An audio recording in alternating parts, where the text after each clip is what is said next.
and of course, connect with you.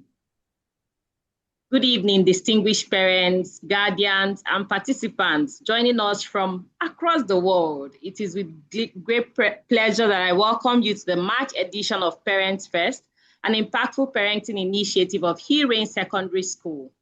At Hill Range, we believe that when parents are empowered, homes are strengthened. And when homes are strengthened, society becomes a better place. The mission of Parents First is clear and purposeful, and that is to equip parents to make society and the world a better place through regular training in personal development and effective parenting. Through this platform, we are committed to providing monthly free online seminars that support, guide, and inspire parents in raising well-rounded children in today's ever-evolving world. Today's topic is one that resonates deeply with every modern parent, and that is managing screens at home, creating a family media plan that works. In a world where screens are everywhere, phones, tablets, televisions, laptops, our children are growing up in a digital environment that offers both opportunities and challenges. And as parents, questions may arise, such as how much screen time is too much? How do we strike a balance between learning and overexposure? And of course, how can we guide our children to use technology responsibly?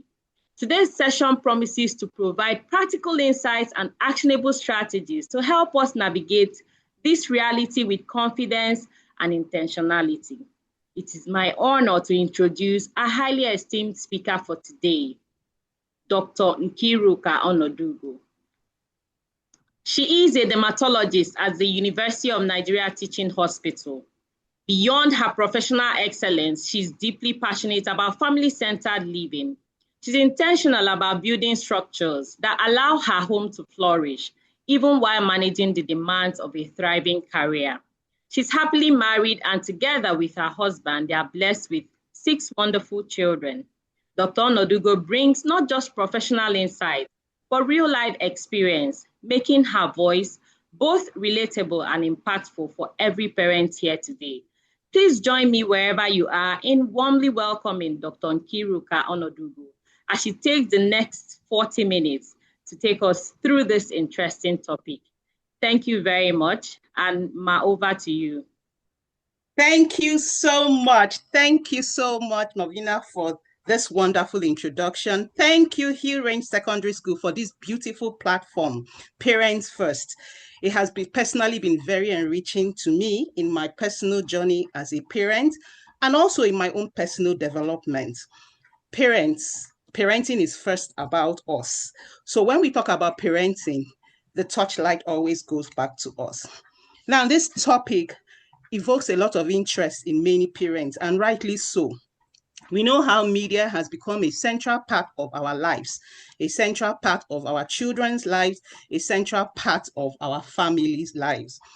And when many parents worry about media, the usual conversation is that they are worried that their children may come across harmful content on media. They're also worried that the children spend a lot of time on media that interrupts with schoolwork. But the conversation is far more than that.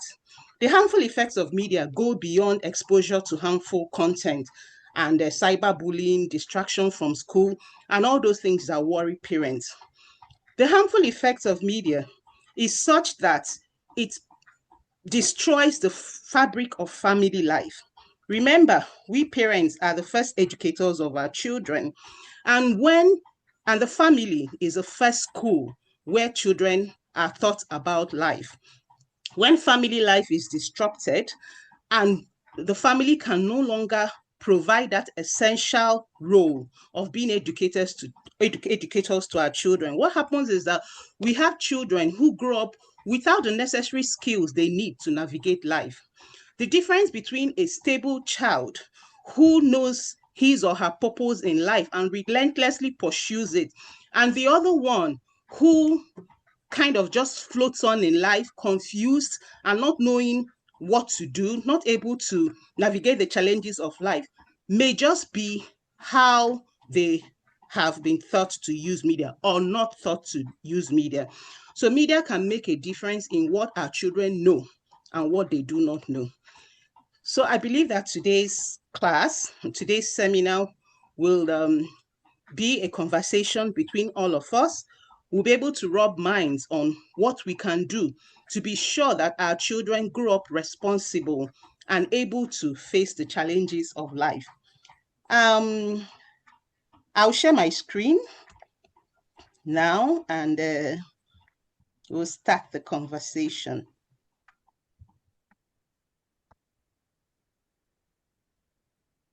Okay. I believe you can see my screen now. Please confirm you can see my screen. Okay, thank you. All right.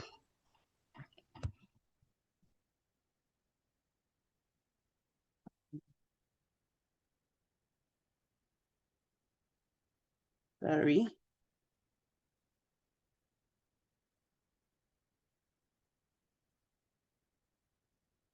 Okay. So creating a family media plan that works. I don't know, there are some people here who probably have heard of a family media plan before now. There might even be some of us who actually have one that they use in their families. While for some people, this may be the very first time they are hearing about this. Whether you have heard about this before and maybe even have one for your family, or whether this is your very first time of hearing about this, sit back, there's something in this class for you.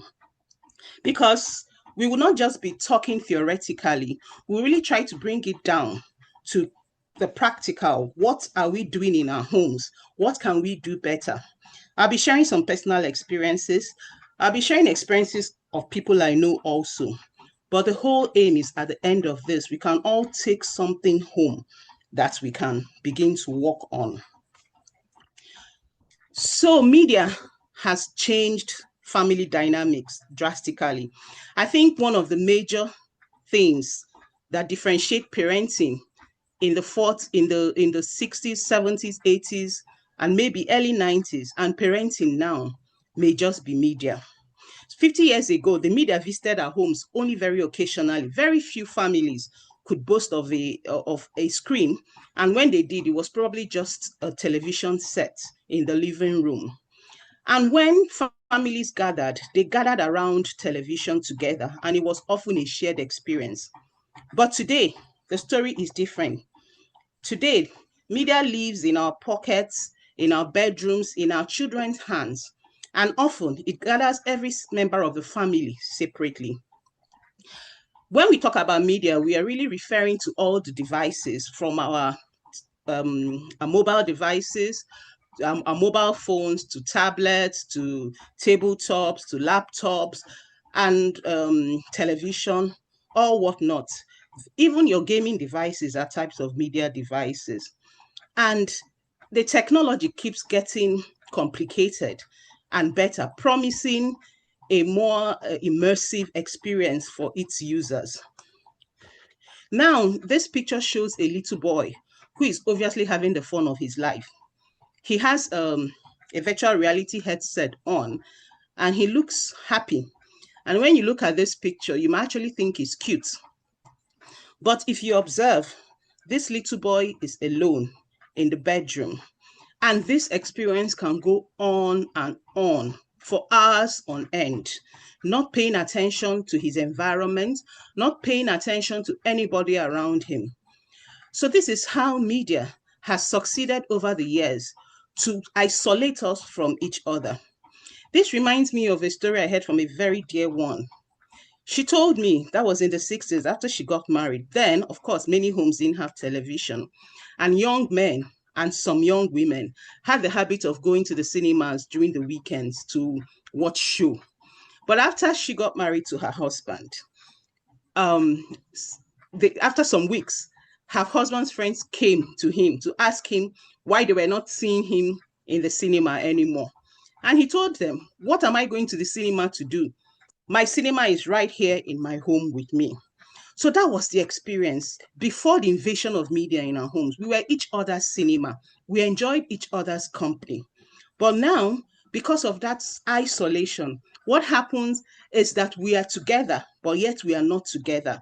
So terms like fobbing, which means two people on a phone It could be two spouses, it could be parents and children, it could even be siblings, it could even be friends. They are all in one room and they're not talking to each other. So that's fobbing. You have techno interruption, so you on your device and you feel people who are talking to you are just disturbing you. And this is what has happened, and it's going to get worse. In fact, when I was discussing this with actually my son, he told me if care is not taken, by the time I have children, I'm going to have little children wearing these headsets on their head and roaming around the place and not even interested in talking to me or to anybody. And I told him, you're quite right. And that is why we should be prepared. So before we go on into the conversation of the harmful effect of media on family life, I want to say, like I've said before, that family, I'll say it again, that family is the first school for our children. Family is where children first learn about life. So if family life is fractured, that education cannot take place. And what media does, especially unstructured use of media, is to fracture family life. How does media do this?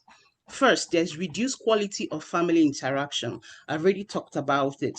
Now, children, when they are born, their parents, their siblings are the first people they learn to interact with. It is from these interactions that they pick up skills like emotional intelligence. When they watch the expressions on your face, they can say, mommy is sad, mommy is happy, mommy is tired. They begin to learn situational awareness. What is going on? Why is what is happening around me? These are the skills that they begin to pick from even a very young age. Even your 0 to 5 picks up these skills. But when family life now gets disrupted with media, what you have are children who are constantly in front of a screen. And even when the content is educational and you think they are learning, they are truly not learning, because research has shown that the human being is biologically wired to learn from other people. So even when they're in front of so-called educational content, they are not really learning, because for children to really learn, they need to employ all their senses, and that cannot happen when we're doing that in front of media. One thing again is that media brings about time displacement in the family. Time that could be used for more productive activity is channeled to media. Just imagine if you could take away 1 hour of the time you spend on media and replace that with something like learning a skill. How much more useful would that be for you? So media is a big time displacer. Of course, we are all aware of the risk of exposure to harmful or inappropriate content. A research that was done recently showed that 80% of children between 10 to 18 years have viewed pornographic material. So that means that as we are in this room, I think we are more than 100. That means that if we pull all our children together between 10 and 18 years, the likelihood that they have viewed pornographic material is very high. So these are real risks, and these are real ways that the family life can suffer. We also have pressure from social comparison. It's not just children that feel this pressure, even we parents do. When you go to social media, there's usually especially social media, it shows life as perfect. It shows there's a competition and undue pressure that you feel that now affects your family dynamics. Reduced attention and concentration is a very real concern. To talk more about this, I would talk a little bit about how social media is engineered, how media, especially social media, is engineered. So media generally is engineered to keep your attention, but keeping your attention does not necessarily mean increasing your focus and your concentration, because what happens is that Media is filled with short-termed, high stimulation, attention-grabbing content that keeps you scrolling. If you're here and you have preteens or teenagers and you've not seen the movie Social Dilemma, please look for it and watch it. And you understand how media is intentionally engineered just to keep your attention. So what happens is that the person, and this refers to children and even adults. So if you constantly expose yourself to hyper stimulating, colorful, attention grabbing content that is usually short-lived, and there's this rapid change from one topic to the other, the brain is not able to make that switch from one topic to another, and this happens so rapidly, so the brain keeps trying to switch from one content to the other within a short time. Before long, what happens? Your brain gets overwhelmed and you just stop concentrating. And if you've had this experience, I'm sure you will notice that over time, you're finding it more difficult to stay on one thing and concentrate for a longer period of time. This is what excessive consumption of media can do. Also, media can put financial strain on the family. Different subscriptions for these programs are not cheap. Sometimes they may look small, but you're spending little money across many channels, and you may not even notice how much that is how much that is draining the family budget. Little children or younger adults who have not really acquired the skill of controlling their impulses, and even we adults, not just everybody, may see themselves getting attracted to, um, buying. Timu is there, always promoting one thing or the other in your face. So you may see yourself spending more than you ordinarily would have spent if you have not trained yourself to really be able to control yourself. So these are some of the ways that media can actually fracture family life. And when that happens, everybody suffers, especially children. But media is not the enemy. Media can actually be a powerful tool for learning. There are people today running successful businesses who say that they learned what they are doing purely on media. I know people who learn to bake on YouTube. I know some people who learn to make hair, who learn to make wig on YouTube, and that is what they are using to, to sustain themselves. So media can be a powerful tool for learning. It can connect families and friends across distances. Many of us still remember what happened during the COVID-19 pandemic, how families were separated, and it was media that helped us keep together. Now, in this Japa era where so many members of the family may have gone abroad, media provides a tool where everybody can come together, for example, on a video call and actually share with themselves. And media can actually create wholesome shared experiences. In your family, if you've not instituted the habit of movie nights or watching television together, make it formal, structure it into your family life, that you come together from time to time to watch carefully selected programs together. That's something you should do. And it's an experience that goes just beyond watching that program. Seeing the children choose the program to watch helps you observe what their likes are. You can actually say, why are you choosing this program? What's it? So it becomes a learning point. It becomes a teachable moment. And these are memories that last with our children for a very long time. It can also prepare children for a digital future. The future that our children will live in, I don't even think that we fully realize that yet. So it prepares children. But what happens that if you're not intentional about preparing your children to use media well, what happens is that when you provide a device, for example, to a regular 6-year-old or 7-year-old who has not been prepared, or even an older child, their first instinct is to think that that device is for either playing games or watching movies. and they do not see that device beyond that.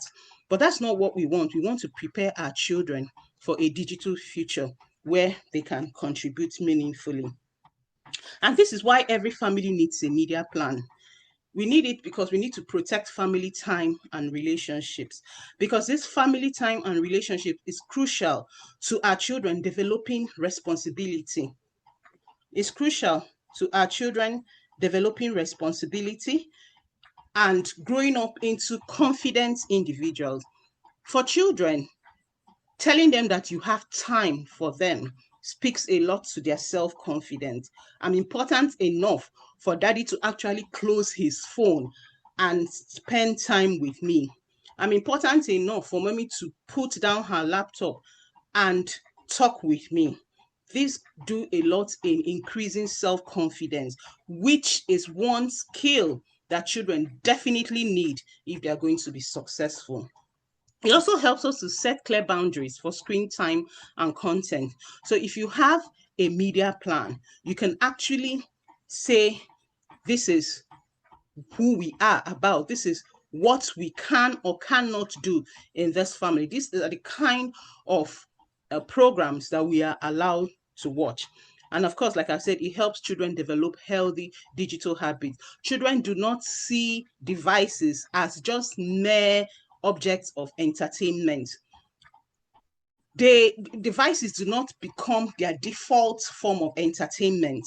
Okay, it's very important because that is what is happening now. It also ensures that media supports learning and family values.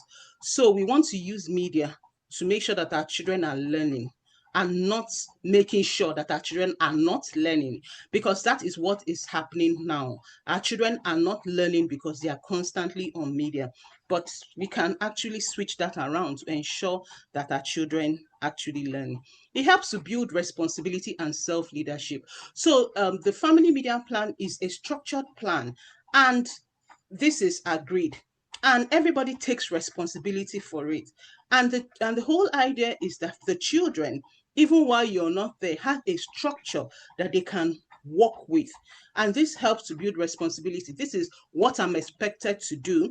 You cannot build responsibility if you've not given clear expectations. So the media plan helps you to set clear expectations. Sometimes we complain that our children are not doing what we want them to do. But ask yourself, have you actually told them? Have you made your expectations clear? When expectations are clear, we cannot, when expectations are not clear, when expectations are not clear, we may see that our children may not do exactly what we feel they should do, because they don't live in our mind. So expectations should be clear. And importantly, the media plan helps parents model balanced media use, because if you have a media plan, the media plan is for everybody in the family, including the parents. So it also puts you on the spotlight. You know that you're the first example your children are looking up to. Many times I say that we worry so much that our children are not listening to us. But what should really, really worry us is that our children are watching us. That is what is more important. So if my child was to copy my exact media habits, would that be good for him or her? If my child was to spend as much time as I do, or watch what I watch, how healthy would that be? So sometimes we say adult content, that's rubbish. Immorality is immorality. If this is not good enough for a child, then it may not be good enough for you. So we have to be careful about that. And our children are really watching us. Sometimes we don't know they are watching us, but they are really watching us. Okay. So what is a media plan? So the family media plan is basically a structured guide that helps families to, to guide how every member of the family uses media. It was first launched by the American Academy of Pediatrics in 2016. And this was after they noticed that some diseases were clearly linked to excessive use of media, especially diseases like obesity and cardiac-related diseases, and behavioral anomalies like depression, delayed milestone development in children, including delayed speech, and inability to interact at in an age appropriate way. So they're able to trace all this to excessive use of media. And that was why they first talked about the family media plan. So this was first launched on their website, healthychildren.org, in 2016. It is an online application which, once you get into the website, you'll be able to start one for your family. And I'll just do a quick rundown on what the different aspects of the family media plan according to AAP. So the family media plan according to AAP basically focuses on these key areas. They advocate having screen-free zones and times at home. And the aim is to protect sleep, make sure that children get enough sleep between 8 to 10 hours daily, depending on the age, okay? They also want to promote times where families come together, like meal times, family worship, homework, face-to-face interaction. So in my own media plan, screen is not allowed at certain times, like in the car, because I think that when children are in the car, that's not the time to be scrolling through their phone. That's the time they should be situationally aware and actually know what is happening around them. So you want to develop that skill from even a very young age.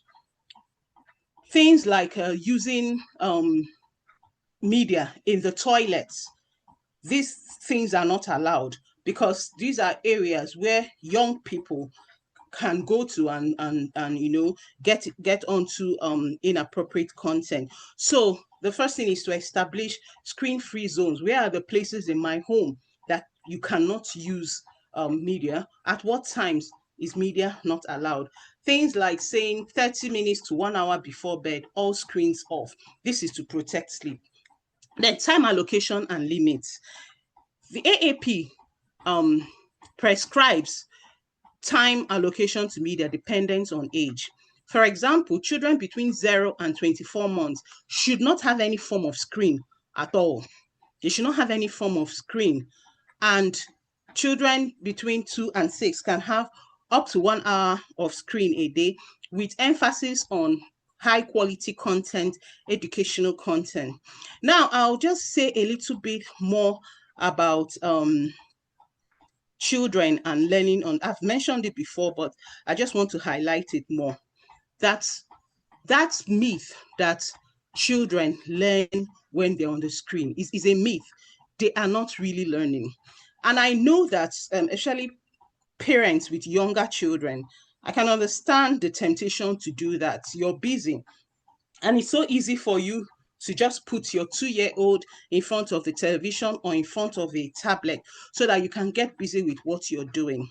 But that is not what that child needs. That child, what parents can do instead is to provide alternatives. Start by making your home safe for the child. Remove all broken things, remove all loose wires, remove everything.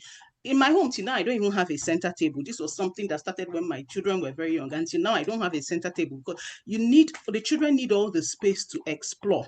So when you've ensured that the place is safe, let them play. Play is how children learn best, especially unstructured play. That is when you can observe that child and know who that child really is. That is when you see the child's personality. That is when you see how the child reacts to his or her environment. So this is what we should focus on at that time. And then for older children, guidance is needed within the time allocations. Then content and quality control. So content should be age appropriate, values aligned, and then with more emphasis on educational content for older children. Then safety and privacy rules. Set expectations for password. Tell children, like I said, there is no assumption in parenting.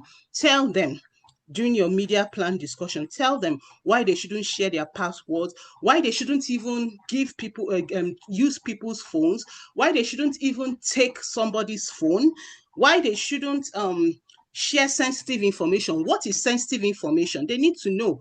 You don't share your passport online. You don't share your NIN. You don't share your BVN. You don't share those details. You need to tell children or early. Don't assume that they should know, because if you don't tell them, they may not know. Okay, so the media plan can actually be tailored to suit your family. Include areas that matter most in your home. One important thing is that your media plan should be value aligned. It should be aligned to your values. What are your values? So your media plan should be aligned to your values. You can bring in gaming guidelines. Gaming is one aspect that a lot of children have been introduced to pornography, because some games have been associated with pop-ups. Porn literacy is a big deal. And I'm going to spend some time to discuss porn literacy further. Now, some people feel that, why am I telling children about porn? It might make them to start thinking of things they haven't thought about. Hello, they like I said, they probably have seen it or heard it. That they didn't tell you does not mean that they have not. So it's better that they hear it from you. Even if they heard it elsewhere, it's still not too late to talk about it, because when you talk about it, you demystify it, and but you have to learn. It's not something that a lot of people may find comfortable, but that's because of how we have viewed these things. So we're going to talk more about how to actually do that. But porn literacy can be a part of your media plan. Then you can take a media inventory. Okay, what are the media devices in the home? Who owns what? So you need to have a good inventory of what is available in the home, so that you can really decipher how to monitor each. Then social media engagement. Social media engagement is a big thing that needs to be discussed with every young child before they get on social media. You must have that conversation.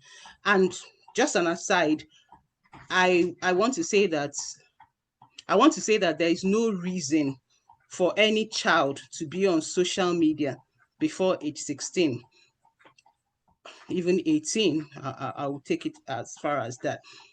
They have other better things to be doing with their time. And before your child gets on social media, you must have this conversation. What is appropriate behavior? You know, the Nigerian social media space is really crass.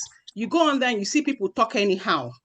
You know, people open their mouth and they say all sorts of things. That's not right. You have to actually teach children, how should I engage on social media? What should I say? What should I not say? What areas should I keep private? So these are important conversations to have. If you don't have those conversations, they will just jump on social media and start doing anything, and you may not even know.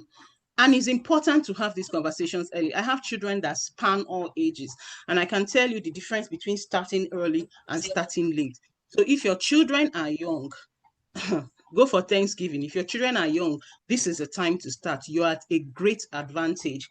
Then digital citizenship, we've talked about that, responsibility online, what to share, what not to share, and all that. So if you get on it, you can actually tweak the plan as your children grow, your schedule changes, and new habits appear. All right, so there are resources and templates that will help you to actually start this out.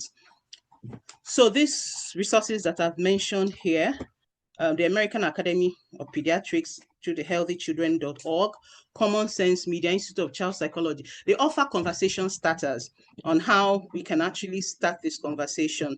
Some of them offer templates. Some are downloadable and printable. So you can actually download this and fill them out with pen and paper, with pen. You also see age ratings and media choices with age ratings, digital safety line from trusted organizations. So these resources, when you get there, you can actually see how you can get started.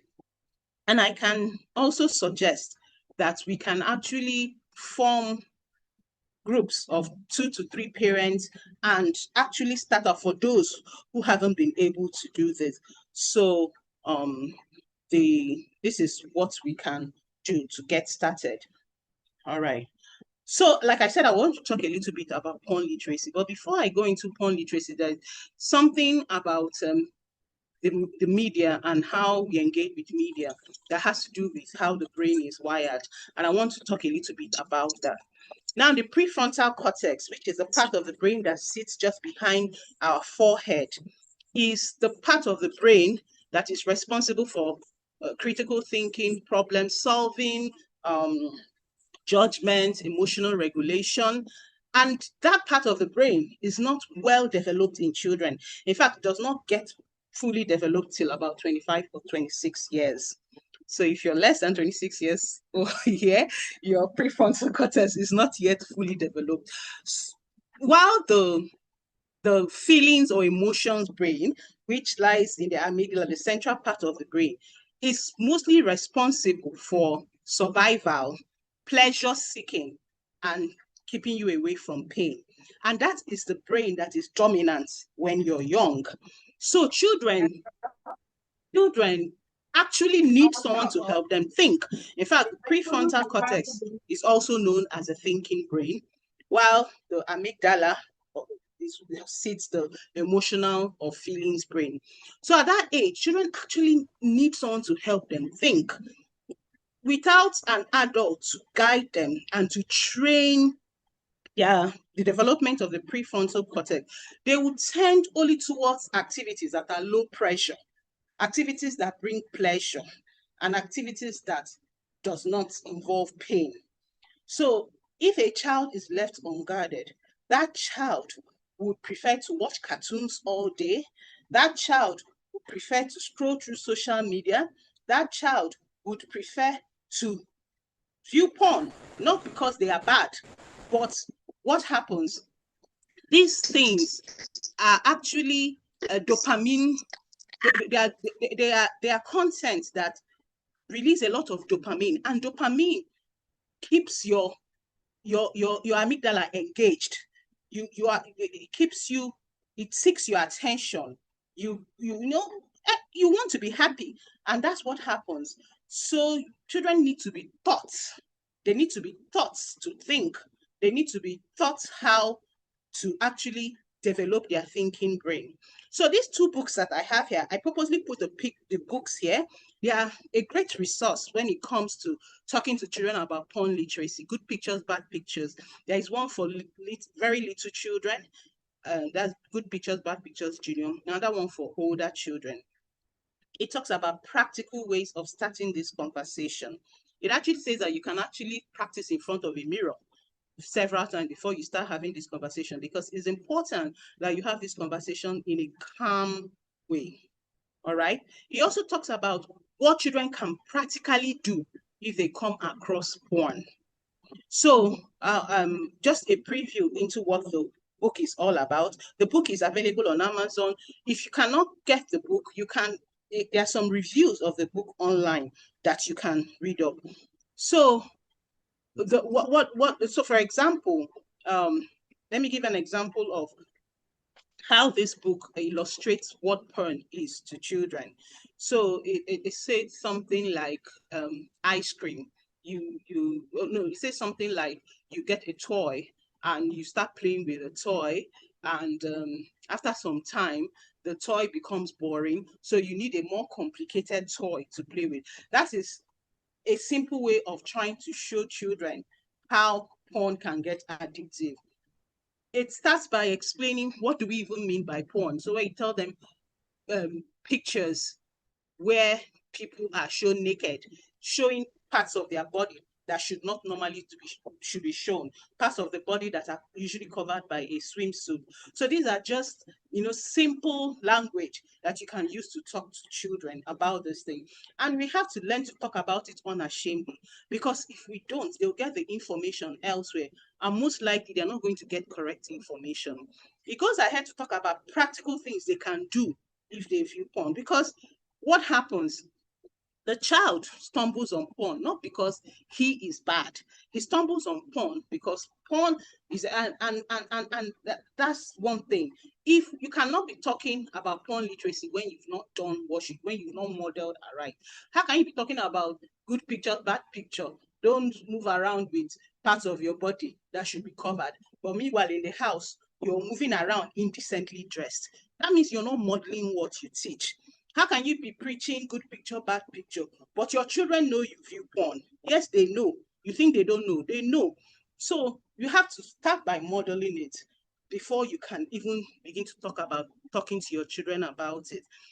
So for younger children, what they can practically do is when you see it, you stop, you run, and you tell. And that brings me to telling. Who are they going to tell? So we don't assume so many things. Who are they going to tell? You have to specifically say who they can tell in that situation. And that brings what we mean by who are the trusted adults in your children's life. So you have to be very specific. Tell your chaplain in school, tell your principal, tell your advisor, because you, mommy and daddy, may not always be there. Or even if you're there, for some reason, they just may not want to tell you. And there's nothing wrong with a child not wanting to tell you some things. It doesn't necessarily mean that you're bad. It just means that at that point in time, they feel they can't talk to you. So you'll be happy to be sure that they are talking to someone who can tell them the right thing. For older children, it's a bit less simple. It says can do. Can, close your eyes. A, always tell an adult. N, name it. So you have, this is what I'm saying. This is bad. This is not something I should do or I should see. D, distract myself. So you can tell them practical ways they can distract themselves. It's not just enough to say distract yourself. Distract yourself means what? What are they going to do? Distract yourself. Go outside and play football. Go and stay with other people. Pick up your Bible. Walk around. Distract yourself. Oh, order your thinking brain. That's why I needed to talk about different types of brain. So order your thinking brain. And the good illustration here is I want to go and get ice cream across the street. And there is a van crossing the road. I want that ice cream. But if I run across the road, that van is going to hit me. So that is your thinking brain. So order your thinking brain. What I'm doing here, how is it helping me? These are the ways that we teach children responsibility. So now that we've said a lot about starting a family media plan, how do we ensure that it works? Because it's one thing to make a plan, it's another to follow through. But I can tell you that the first step is to even start. So if you haven't started, the first place is to even start. If you have started, that is a good place. And we can now look at things we can do to be more successful. The first is that your family values must be well communicated. They must be well defined. They must be consistently modeled in your home at every time. And you have to frequently reiterate it. The Holy Book says in the book of Deuteronomy chapter 6, verse 6 to 9, this book of the law should not depart from your heart. Tell it to your children when you lie down, when you walk on the street. It shows how frequent repetition and monitoring matters. The values that you say that you embody, do you live them? You cannot claim that punctuality is a value in your house and you wake up in the morning and you start watching television and you go late to work. How? You cannot claim that you're orderly, that there is a place for everything and everything has its place. And you take your food to the bedroom, for example. That's being disorderly. So we have to communicate these things in our everyday life, and it's a constant effort. I mean, our children are not looking for us to be perfect. They just want to see that we are in this together and we are trying. It's important that the process is collaborative. If you just sit down in your study and make a beautiful media plan, be sure that it will not work. Let everybody come together. I've talked about conversation starters. What do you think about this? And you'll be surprised that we have a lot to learn from our children. Maybe there's a particular movie you think they shouldn't see, and you let them talk, and you'll be surprised that they'll let you see a perspective that you didn't even know. So let it be collaborative. Actually, teenagers are more likely to comply when they think they were part of the decision process. Very important. We need to build the skills that our children need to thrive in media, outside of media. Let me give an example. Emotional regulation. Emotional regulation is a skill that one needs to be able to use media successfully. Emotional regulation will be built in the child by the everyday things that you do. For example, there is a carton of malt right there in the passage, but that does not mean that you will drink malt every day. Locking up the malt in your bedroom is not going to solve the matter, because that creates scarcity. But the malt is there, and you say, this malt is here. I trust that you can control yourself. This is why you don't need to drink malt, because too much sugar is not good for you, blah, etc., etc., etc. And you keep it there, and you watch and you go, I've noticed that one bottle is missing here. Who took it? No, you should not have done that. Before you know what's happening, the children realize that the malt is there, and nobody even remembers that it's there. You're building impulse control. You're building the ability to regulate emotions. Like hunger is an emotion. Gluten is an vice, Good you know. evening, So, ma. Please excuse me, ma. all Is it right. for So, people that are okay. receiving or for media? Okay, sorry. So we need to consciously build these skills in our children, because these are the same skills that they used to be successful on media. And we need to be consistent. Don't create a boundary today and be the one to blur that boundary tomorrow. Sometimes the temptation is there. Sometimes the temptation is there. These children have been so well behaved. They have been doing everything.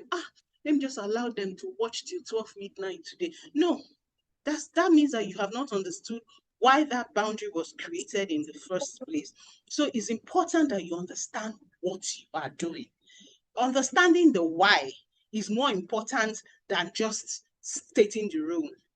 I'll just give an example of something that happened one day that really taught me why it's important for children to know why something is important. So I was in the kitchen with my 10-year-old, and she wanted to warm food in the microwave, and she put a metal container in the microwave. And I rushed and I turned off the microwave and put it. I said, that's dangerous. That could start a fire. And she said, my brother had told me this once. But my brother had told me once that I shouldn't put a metal plate in the microwave, but he didn't tell me why. So because she didn't know why, she decided to try out. And I said, wow, they have told you, but you still decided to do it because you know the why. Okay, this is the why. So as much as possible, let them know why you're saying what you're saying. It's more likely that they will follow the process.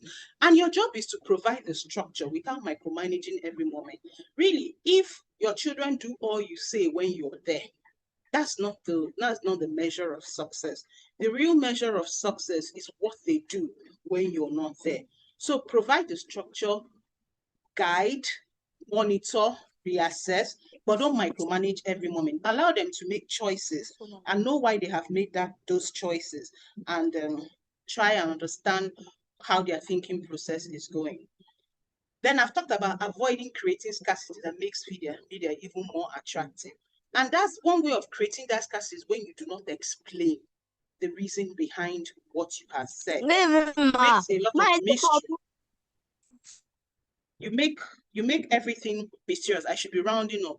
Then most importantly, provide good alternative. Board games, cooking, chores are a very good way of keeping children engaged. And that is one thing that we're neglecting. In fact, chores are the easiest way to raise responsible children. Let them have chores that they do.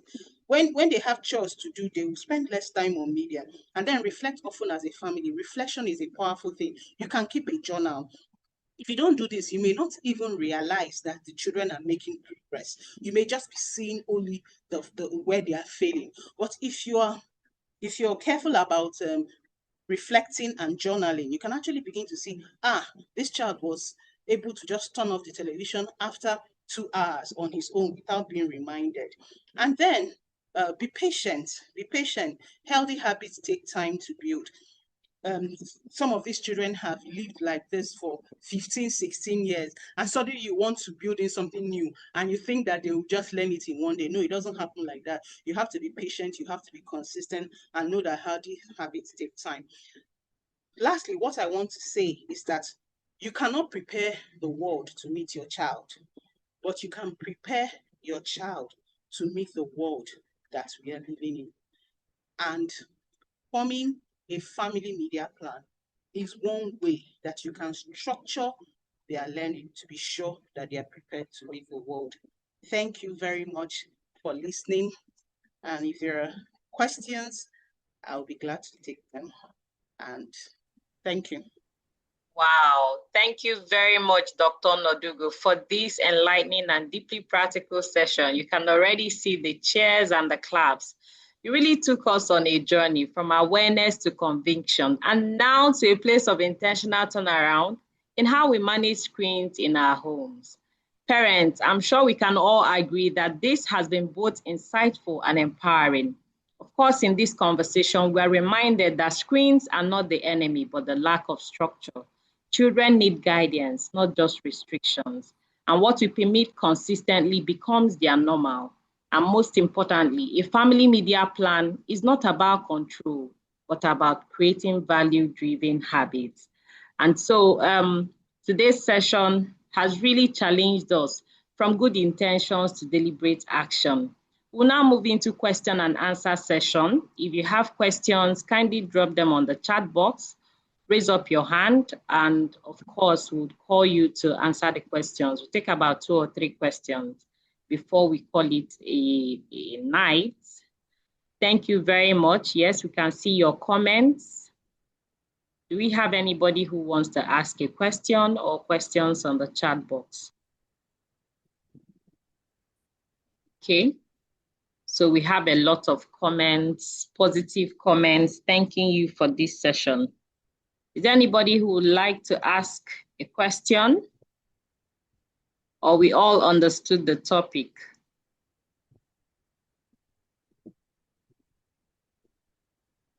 Okay, so we have 2 persons whose hands are raised. Stephen Ene will have you take the first question. And after that, Chinua Jobi. All right. Good evening. Mr. Stephen, you have the floor now. Yeah, I'm already speaking. Oh, can you hear me? No, your voice is a bit faint. Okay. Can you hear me now? Could you come closer to your mic? Okay. Okay, let me do that. Let the second person take. Let me take care of this. Okay. All right. Chinua Jobi, we can have you ask your question.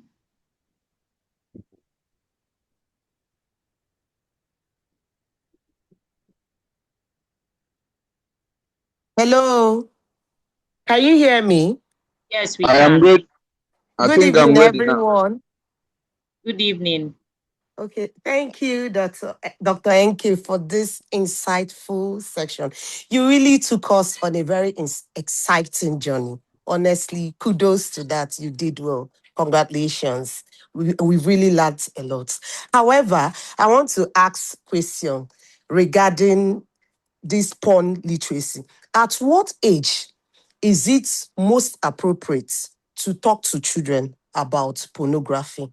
At what age should we talk to them? As in, as they span through different age groups. So I don't think it's really appropriate to talk. Let me say you have a 2-year-old or a 3-year-old and you start discussing this kind of matter or issue or addressing the issue of porn with those at 10 or 12 or 13 and even above that, above those age ranges. So at what age is it appropriate for you to talk to them about porn literacy? Do I take the answer now or at the end? Yes, you can Okay. take it. Okay, thank you very much for that question. Actually, porn literacy starts from age 0. Yes. When we talk about teaching is not just about talking. Teaching consists of modeling, consists of building the environment. So at age 0, what you model is very important. You have people with very little children and they undress in front of them and you think they are not seeing. They are. So it starts from at that young age. You make sure that they are not even being exposed to anything. And then as young as they can, and then the habits you build in them, when you want to dress them up, you begin to teach them about privacy at a very young age. Why, when they want to dress up, they should dress up in a private place, for example. Why they shouldn't walk around, okay, with with their bodies exposed. These are things that you can start talking about at a very young age. Before you go to what parts of your body should be closed, of course, you're modeling this. This is how it starts. Then from 2 years, you can start talking about bad picture, good picture, bad picture. What is a good picture? What is a bad picture? And you will see these little children that if you tell, they say, that mommy, this is bad picture. Yes, as young as 2, as the child can talk, they can tell you what a bad picture is and what a good picture is. So you actually start early. Like I said, the words are suited for young children. There are words you may not want to use for a very young child. Okay, but as young as 4 years, a child can get comfortable with the word sex. There is nothing, sex is sex. It's not a bad word. It's the way you make it sound that makes it look as if it's bad.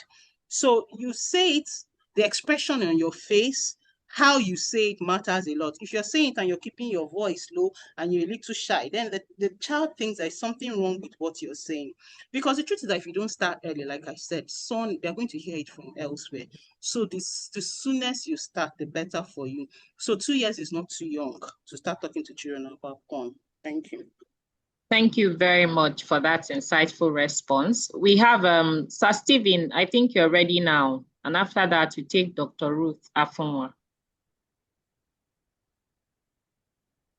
Okay. Hello, am I heard now? Yes, very well. All right. Doc, good evening, and good evening, everyone. I want to thank you, first of all, for the job well done. Yeah, we appreciate you. My question is a kind of follow-up to the one you just answered. Beyond when, my question is what? Okay, but I think you've tried to answer it in the course of answering the first question. Yeah. So, because the challenge is we've heard this so many times beyond, because you're talking about today you're talking about porn literacy, and then we've heard in the past sex education, but people hardly say this is what you should start saying to a child at this age, or this is what you should start saying to a child at this age. But then they keep saying sex education, and parents, to my own knowledge, tend to, not to know where to start or what to start saying to certain age of children, and then they don't know what to say. Because of that, they tend to shy away from these sensitive discussions. And so in summary, my question is what exactly, unless maybe we are directed to the book Good Picture, Bad Picture. If that book also treats what to be said at what age, then it's fine. But then if you can throw a little light on that, it would be helpful, ma. Thank you. So thank you very much for the question. So at a very young age, below 5, you can start by naming the body parts with their proper names. That's a good place to start. There is nothing wrong with calling it the proper names. That's the first place. It's biology. There's nothing to be shy about. So let them learn the proper names of the organs. That's a good place to start. Let them learn the proper terminologies for things. It's sex. It's not okay. So sex. God has created a man and a woman inside marriage to come together and have children. You might not need to go further. What does that coming together mean? At that young age, you don't need to go further than that. Okay, you can start the analogy because they're going to watch animals. What if, okay, just imagine that your child asks you, what is that male goat doing to that female goat? How do you think you answer? And then sometimes you also allow it's good to know how much the child knows before you can proceed. It's very important. What does the child know? So you can always start by asking a child from 4 years to 7 or 8 years is already curious about where children come from. If they've not asked you, then you should broach it. Where do you think children come from? What do you know? They'll tell you what they know, and you build on what they know, a little layer at a time. So you don't want to go far ahead of the child, but you want to bring the child up to speed. The language is very important. Keep it simple, keep it factual. You don't need to go into too much details. As they get older, the details can come in, okay? But at that stage, sex is a man and a woman. It's the way God has designed for children to be born. A man and a woman need to come together, and the sperm needs to get to the egg, which is in a woman, and they come together and they form a baby. That's the way God made it. That's how animals have babies. That's how flowers have babies. So they begin to see sex as something created by God for creation. That's the first place. Okay, so let them know that when they get older, they are teenagers, you can start talking about other aspects as sex being an expression of love between a man and a woman inside marriage, that God sees it so important that he even gives an example of his love for the church with the love a man has for the wife. They see it as sacred. They see it as something ordained by God. They don't have a warped idea of what it is. So this is the blueprint they have going forward, because if they go out there and they hear something else or see something different, they know that this is different from what mommy and daddy have told me. Okay. I hope that answers your question. Thank you very much, Ma. Dr. Ruth Afunwa, you have the floor now. Okay, good evening, Doc. Thank you so much for your presentation. The first question is, how do you manage phone pop-ups? Sometimes your children will take your phone or they take your laptop to work on, and then these things pop up. How best can one control it? Yes, I know of, okay, have safe search, have some other means of control, but sometimes you still have these pop-ups come up. Then secondly, when you have other people living in, maybe not necessarily porn now, but use of language, you have people who have distant relations, you have your help, you have other people who live in. How best can you control the influence they have on the children? Thank you. I hope you got the questions. Thank you. Yes. The first question is controlling pop-ups. Okay, most of those pop-ups are usually associated with sites with that are easily to for hackers to get into. Okay, so I would really recommend Chrome as one of the best browsers. Sorry, I'm doing an unpaid advert for them, but it has one of the best firewalls, and most of these hackers cannot get through them. But when you have browsers like some other low quality ones, those ones are more penetrable to hackers, and those are the ones that usually send this unhealthy sites and content. So that's one, knowing the kind of sites that you get into. And then the algorithm is very important. The algorithm is very, very important. I remember sometime in the past when someone was telling me something about, Nigerians, they want to tear Guinness Book of Records. So this person said she was going to do something not so honorable to enter the Guinness Book of Records. And Guinness people said, no, we will not accept that. But she decided on her own to go ahead and do whatever she wanted to do. And someone was telling me about it. Didn't I hear about it? That she was even saying it proudly on social media, that she was going to do this. I let her send it to me. I said, no, don't send. Don't send. I'm very careful about what I open. Very, very careful. I don't just open anything, because these really give way to a lot of content that you don't want. Once you open them, it begins to look like you're interested in that, and similar things come up. So you as a parent, you have to be very, very careful about what you open on your phone, especially if your children are going to use this phone. So that's the first place. You have to strengthen your firewall, what you open, the sites that you even go to. The sites may not be bad, but They are suspicious. So that's the first thing. And then, like I said, teaching is very important. Okay, you have to teach, because you won't always be there to see what happens. So if you've taught them, then when they see this thing, they can actually tell you this was what I saw. And then again, about children using devices, there should be some monitoring. Okay, there should be monitoring. So we have some device, we have some, what do you call them,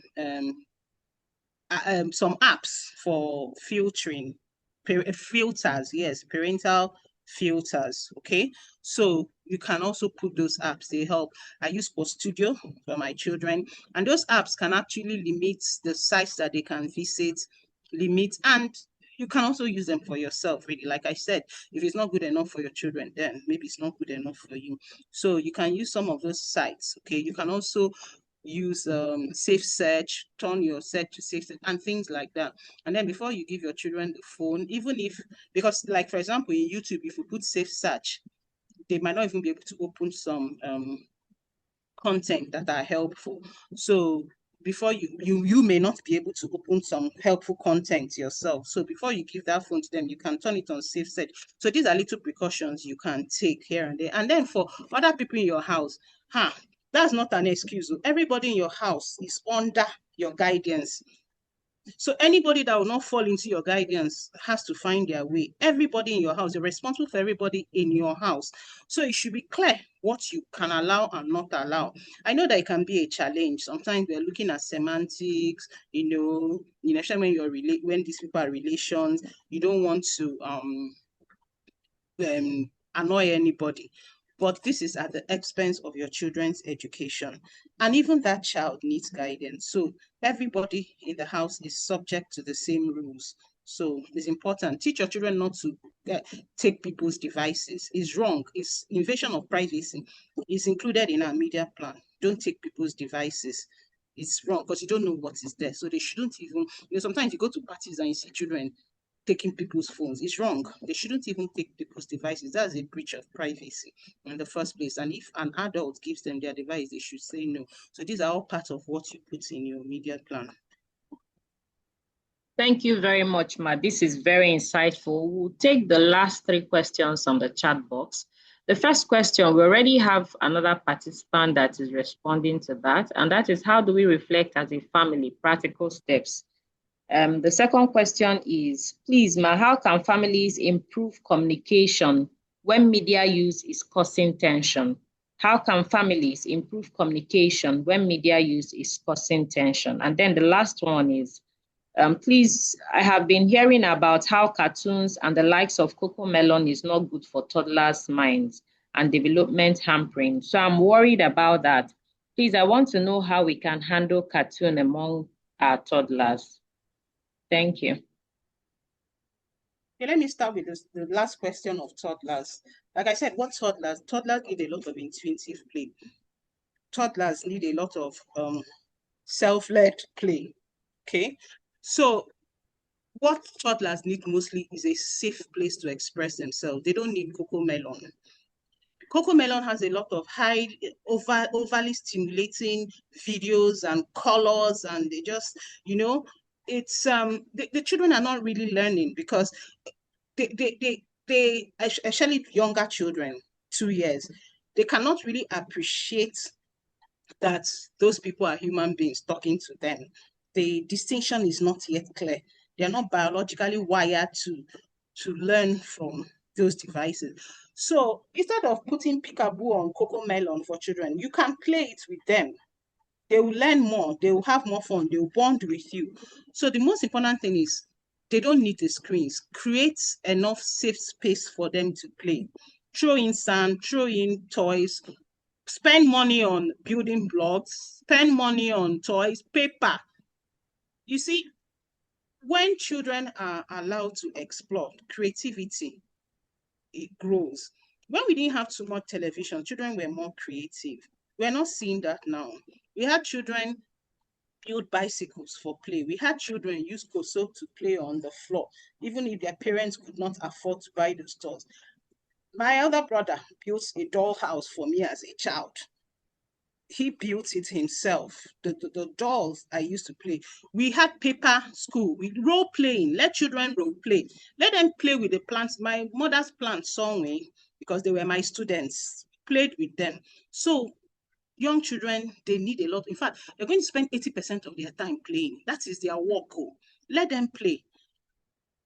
What you need to start doing is, after playing, please clean up the area and make sure it's safe. By the time they've done that, they are ready to sleep. Cocomelon will keep them awake. It will keep them hyper stimulated. It will hijack their attention. They will not be able to use their senses well to learn what they should learn. I can't remember the other question. That was cool. Okay, yes, communication when media is a source of tension. Most times when we think we are communicating, we are not communicating. We're just saying what we want the other person to hear. So instead of just throwing words at each other, we can start by having a conversation. And the tenets of good communication starts with what you feel. Now, what you feel might not be what that person is feeling. Okay? So you can start by saying, I feel that when you spend so much time on the phone, I am ignored. You're not attacking the person, okay? And then the person responds, when I do this, this is actually what I'm doing. And then you come back, okay, I now understand. Can we do it better this way? So we have conversations, okay? We have conversations without judgment, and we can meet each other and have an understanding. So this is how we generally handle communication about everything, not just about media. So the same way you handle communications about other things, the same way you're going to handle communication about media. How do you feel about it? This is what I feel. You're not judging the person. This is what I think. What do you think? Okay. Sometimes when you hear from the other person, it might be what you're not even thinking. Okay. So let's have communications, real communications. I think that will help a lot. Wow. Thank you so much, Ma. I really appreciate all the answers, all the feedbacks. We have a lot of questions still coming in on the chat box, but unfortunately, we're not going to take them here. Please feel free to join our WhatsApp platform. The conversation continues there. Please do well to join us. I would sincerely like to appreciate our speaker, Dr. Nkiruka Onodugo, for sharing her time, knowledge, and personal experiences with us today. To all our amazing parents, thank you for showing up, for learning, and for continually striving to be intentional about raising the next generation. Remember, the little structures we build at home today will shape the future of our children tomorrow. We encourage you to take what you have learned today and begin to implement practical steps towards creating a family media plan that truly works for your home. Do look out for our next edition of Parents First as we continue this journey of growth together. Thank you once again for being part of this session and this journey. And do have a wonderful night rest. I am Melvina Iwanugo. From all of us at Parents First, thank you so much and have a wonderful time. Thank you. Thank you so much. Thank you Really so much. appreciate it. Thank you, Dr. Thank you so Onodugo. We very really much. appreciate Thank you so much, ma. you. Thank you, ma. Thank you so much. Thank Thank you so you. much. Thank you. Thank you The very much. WhatsApp platform. Thank you, ma. Thank you. Thank you, Nkiru. God bless you. Thank you Thank so you. much, ma. Thank Time. you. Thank you all so much for Good coming. night. We I like Thank you the tried. so much. love. I Thank tried. you. Thank you. Thank you, Thank you. ma. Thank you. Thank you. Thank Love you, you, God. ma. Thank Thank you. you.